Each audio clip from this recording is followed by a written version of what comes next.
Olá, irmãos, boa noite a todos. Nós vamos meditar hoje no livro de Salmos, no capítulo 40. Os irmãos quiserem abrir sua Bíblia para acompanhar. Nós vamos nos concentrar apenas nos versículos de 1 a 3. Nós vamos ler todo o Salmo para nós termos uma visão mais ampla aqui do contexto aqui do que Davi estava querendo nos ensinar, nos falar. Então, Salmo 40, se os irmãos quiserem acompanhar, diz o seguinte: Esperei com paciência pelo Senhor. Ele se inclinou para mim e me ouviu quando clamei por socorro. Tirou-me de um poço de perdição, de um atoleiro de lama. Colocou os meus pés sobre uma rocha e firmou os meus passos. E me pôs nos lábios um cântico novo, um hino de louvor ao nosso Deus. Muitos verão essas coisas, temerão e confiarão no Senhor. Bem-aventurado é aquele que põe no Senhor a sua confiança e não se volta para os arrogantes, nem para os que seguem a mentira. São muitas, Senhor, Deus meu, as maravilhas que tens operado e também os teus desígnios para conosco. Não há ninguém que possa se igualar a ti. Eu quisera anunciá-los e deles falar, mas são mais do que se pode contar. Sacrifícios e ofertas não quiseste, abriste os meus ouvidos. Holocaustos e ofertas pelo pecado não requeres. Então eu disse: eis aqui estou, no rolo do livro está escrito a meu respeito. Agrada-me fazer a tua vontade, ó Deus meu. A tua lei está dentro do meu coração. Proclamei as boas novas de justiça na grande congregação. Jamais cerrei os lábios, tu sabes, Senhor. Não ocultei no coração a tua justiça. Proclamei a tua fidelidade e a tua salvação. Não escondi da grande congregação a tua graça e a tua vontade. Não retenhas de mim, Senhor, as tuas misericórdias. Que a tua graça e a tua verdade sempre me guardem. São incontáveis os males que me cercam. As minhas iniquidades me alcançaram, tantas que me impedem a visão. São mais numerosas que os cabelos de minha cabeça, e o coração desfalece. Agrada-te, Senhor, em livrar-me. Apressa-te, ó Senhor, em me socorrer. Que sejam envergonhados e cobertos de vexame todos os que buscam tirar minha vida. Retrocedam e cubram-se de vergonha os que se alegram com o meu mal. Sofram perturbação por causa da sua vergonha aqueles que me dizem: bem feito, bem feito. Exultem e em ti se alegrem todos os que te buscam. Os que amam a tua salvação digam sempre: o Senhor seja engrandecido. Eu sou pobre e necessitado, porém o Senhor cuida de mim.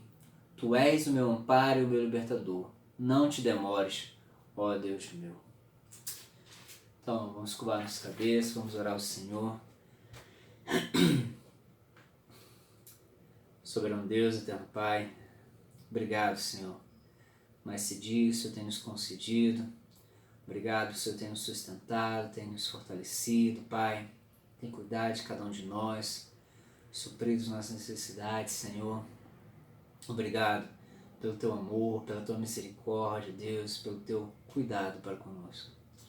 Queremos nesse momento meditar na tua palavra, Senhor, então nós pedimos que o Senhor se manifeste no nosso meio, que o Senhor se revele a cada um de nós, nos dê entendimento da tua palavra e aplique a tua palavra em nossas mentes, nossos corações, para compreendermos aquilo que queres nos ensinar, Senhor.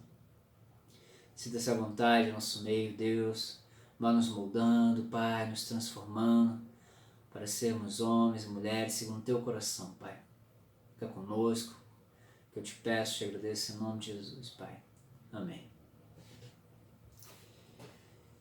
Então, irmãos, nós podemos ver aqui nos versículos de 1 a 3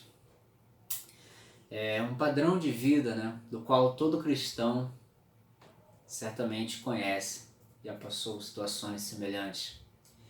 Davi nos conduz por 6 estágios da sua experiência e eu quero que nós venhamos a segui-lo aqui de perto, para aprender com ele. Primeiro nós vemos Davi aqui num poço lamacento. Segundo, nós vemos que ele clama a Deus para ajuda. Terceiro, então, ele espera no Senhor. Quarto, Deus o tira do poço e o leva para a segurança. Quinto, Deus dá a Davi então um novo cântico para cantar, e sexto, muitos outros passam a confiar em Deus quando veem esse comportamento de Davi. Então aqui está o rei Davi, um homem segundo o coração de Deus. Vamos ver então se nós podemos fazer com que o padrão de vida dele possa fazer parte então também na nossa vida.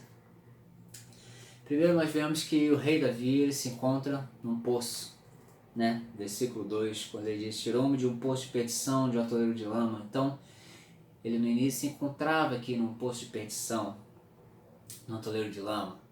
E o que devemos sentir então com Davi quando lemos que ele se sente, né, em um poço de perdição, em um atoleiro de lama? É como se Davi tivesse caído ali num poço profundo, escuro, como se ele tivesse mergulhado, não numa piscina limpa, clara, mas numa fossa mesmo, toda escura, cheia de lama. Nós vemos uma situação semelhante a essa quando lemos o que o rei Zedequias fez com Jeremias, quando queria se livrar dele. Está lá em Jeremias 38:6, o seguinte: tomaram Jeremias e o lançaram na cisterna de Malquias, filho do rei, que estava na corte da guarda, deixando Jeremias descer por cordas, e não havia água na cisterna, mas apenas lama, e Jeremias então afundava na lama.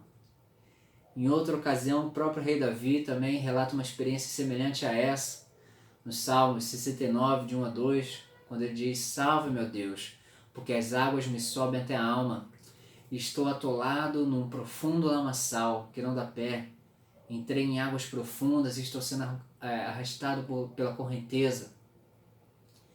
Então, o que é que nós sentiríamos se estivesse aqui no lugar dele?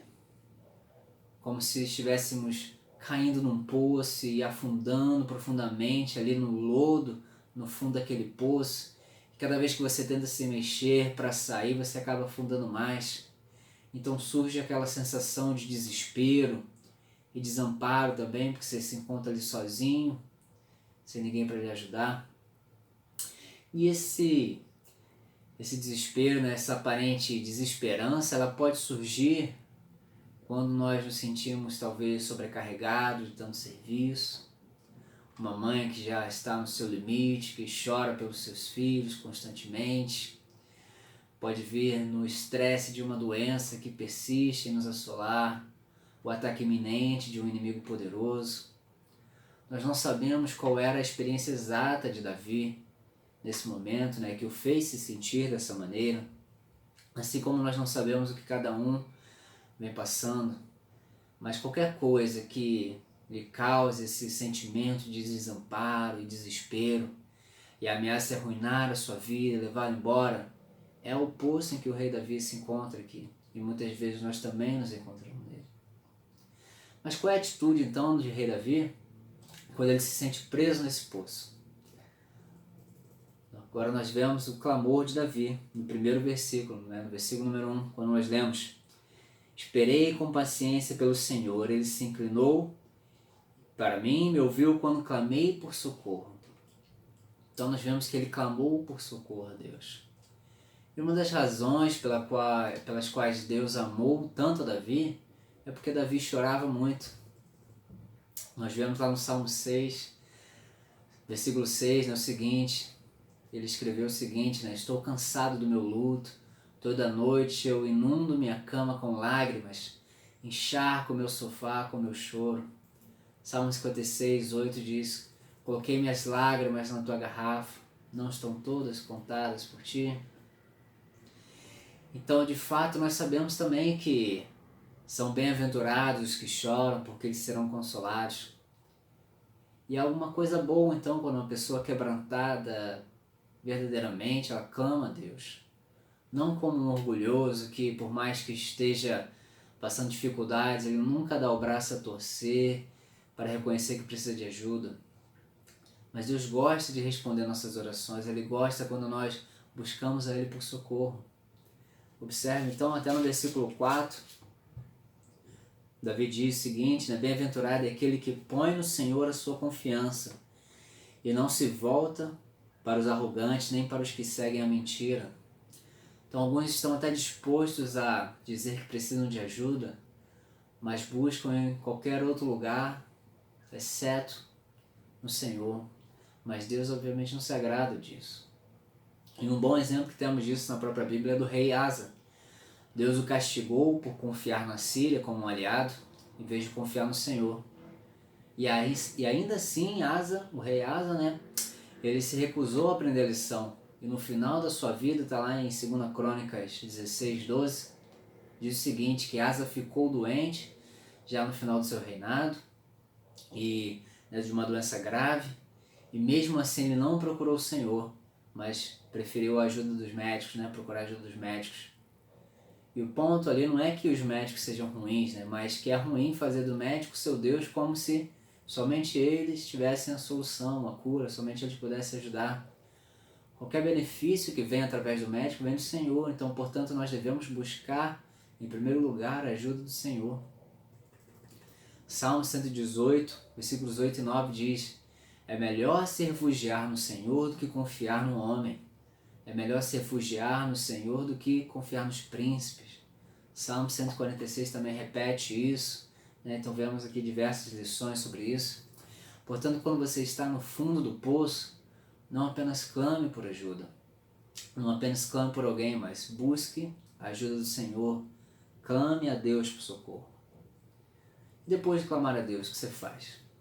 Aí você espera. Ainda no versículo 1 ainda, né, disse lá, esperei com paciência no Senhor. Ou em outras versões, diz, esperei intensamente pelo Senhor. E a razão pela qual isso é tão importante para nós é que ela nos protege da incredulidade quando a ajuda de Deus parece estar demorando. Nós não podemos estabelecer prazos para Deus. Ele se apressa ou atrasa conforme ele acha melhor. E esperar pelo Senhor, então, é uma grande parte da vida cristã. E existem pelo menos dois aspectos ali, dois elementos essenciais na maneira como nós devemos esperar, que é com humildade e com esperança. Por exemplo, no capítulo 37 de Salmos, versículo 9, diz o seguinte: os malfeitores serão exterminados, mas aqueles que esperam no Senhor herdarão a terra. Então quem espera é humilde. Quem espera, né, precisa ter esse sentimento mesmo de humildade, né? Alguém que reconhece ali, então, a sua inferioridade e espera por alguém. Você já viu, por exemplo, numa grande sala ali de espera, num consultório médico, quando o médico está atrasado e o número de pacientes vai só aumentando? Quem são os que ficam irritados com o recepcionista e logo reclamam com todo mundo? Não são os mansos, não são os humildes. Pessoas humildes, elas aceitam esperar. Elas não são tão presunçosas, sempre querendo buscar o seu direito. Então precisamos ter essa humildade para conseguirmos esperar. E segundo, né, aqueles que esperam pacientemente, esperam em Deus. Por isso que nós podemos ter esperança, porque nós sabemos que Ele vai vir nos socorrer. Salmo 39, versículo 7, diz o seguinte: e agora, Senhor, pelo que eu espero, minha esperança está em Ti. Salmo 130, versículo 5, espero pelo Senhor, minha alma espera, e em Sua palavra espero. E a alma de quem espera por Deus, ela não é apática. Como é que nós cantamos lá com relação ao Salmo 41? Salmo 42. Como a corça anseia pelas águas, assim minha alma anseia por Ti, ó Deus. Minha alma tem sede de Deus, do Deus vivo. Então aqueles que esperam como Davi, se esforçam para chegar ao momento em que Deus virá e esperam nele. Quando ele vai vir? No tempo certo. Mas nós temos a certeza que ele virá. E isso é tudo que nós precisamos saber. Isso é o suficiente para nós. Não podemos ali querer apressar com relação ao nosso tempo, mas nós podemos esperar porque nós sabemos que Deus vai cumprir a sua promessa de vir nos socorrer. E quando ele vier, ele irá nos resgatar do poço. Versículo 2, né, diz: tirou-me do poço de perdição, de um atoleiro de lama, e colocou os meus pés sobre uma rocha e firmou os meus passos. Existe uma grande diferença entre a areia movediça, a lama e a rocha. Deus nos move, quando Ele chega, de uma sensação de desespero para uma sensação de segurança. No poço, nós não nos esquecemos de Deus, mas o nosso senso da sua presença e conforto não estava tão viva como quando Ele nos resgata. Aliás, a essência do resgate é justamente essa restauração desse forte sentimento de proximidade e de ajuda de Deus. Para Davi pode ter sido o resgate, pode ter sido a cura de alguma doença, como foi lá no caso de Salmo 30, versículo 2, quando ele diz: Senhor meu Deus, clamei por ti, por socorro, e tu me curaste. Ou pode ter sido a libertação de seus inimigos, como no Salmo 69, quando ele falou: salva, meu Deus, aqueles que me odeiam sem causa são mais do que os cabelos da minha cabeça, aqueles que me destruiriam são poderosos. Pode ser que ele estivesse clamando pela libertação da culpa opressiva do pecado que ele havia cometido, como foi no Salmo 51, quando ele disse: seja gentil comigo, ó Deus, lava-me completamente da minha iniquidade e me purifique do meu pecado. A verdade é que Deus pode livrar de todo tipo de poço e lama, e livrará seus servos de qualquer situação que possa destruí-los. E o que nós fazemos então quando Deus nos resgata? Então nós louvamos. Versículo 3: E me pôs nos lábios um cântico novo, um hino de louvor ao nosso Deus.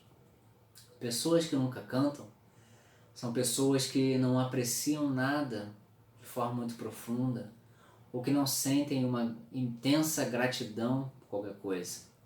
Elas não têm nenhum sentimento de alegria no coração. E todos nós, em algum momento, nos encontramos nessa situação por conta da nossa natureza pecaminosa.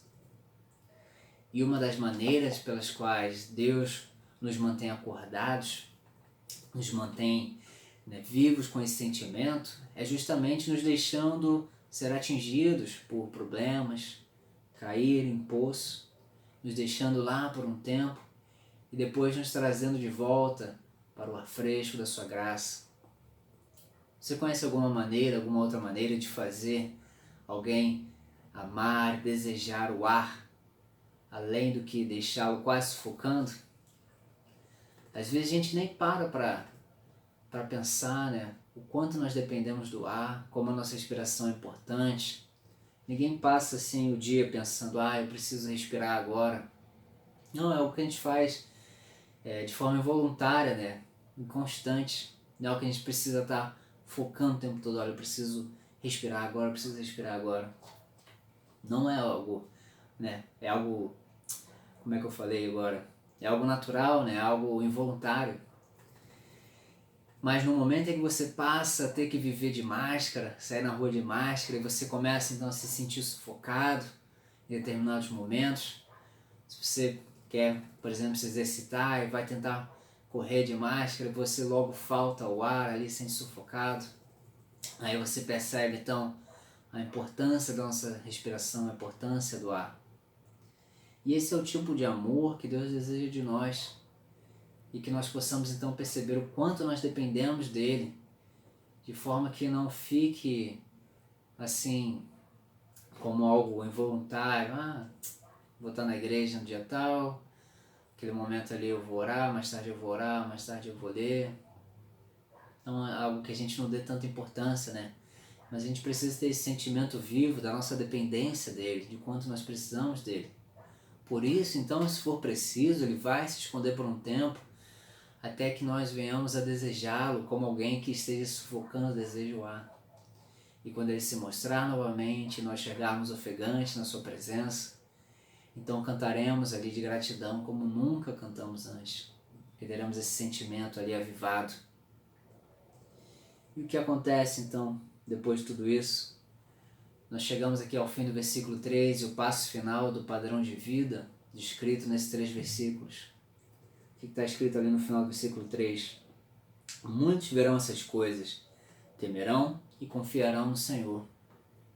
Então não é tremendo que sempre que Deus nos liberta do poço e coloca então um novo cântico em nossos lábios, o seu objetivo não é apenas o nosso benefício, mas também o benefício de outros através de nós. Como é que isso acontece? Justamente aquilo que nós lemos, né? Muitos verão essas coisas, temerão e confiarão no Senhor. O que eles veem? Eles veem uma pessoa que, contrária à sua natureza humana, é humilde e que nunca perdeu a sua esperança, mas que se apegou a Deus e que, quando foi liberto, deu a Deus toda a glória. Eles veem algo real, sincero, genuíno, autêntico, algo que soa verdadeiro no seu coração. E quando a convicção então começa a crescer na pessoa incrédula de que existe verdade, realidade na vida do cristão, na vida do crente, então ela começa a temer pelas suas próprias crenças, ou falta, né, de crença, já que ela não acredita em Deus. E elas começam então a questionar, ora, se Deus é real e se Ele pode ajudar aqueles que esperam nele, então provavelmente aqueles que não creem em Deus, que depositam suas esperanças em outras coisas, estão em apuros. E pela graça de Deus, então, muitos irão depositar a sua confiança no Senhor. Que surpresa, né, que nós temos então aqui ao final, que a história toda acaba com uma lição de evangelismo pessoal. Como nós podemos ganhar outras pessoas para Cristo? Quando você está se sentindo no fundo do poço, clame ao Senhor como uma criança desamparada.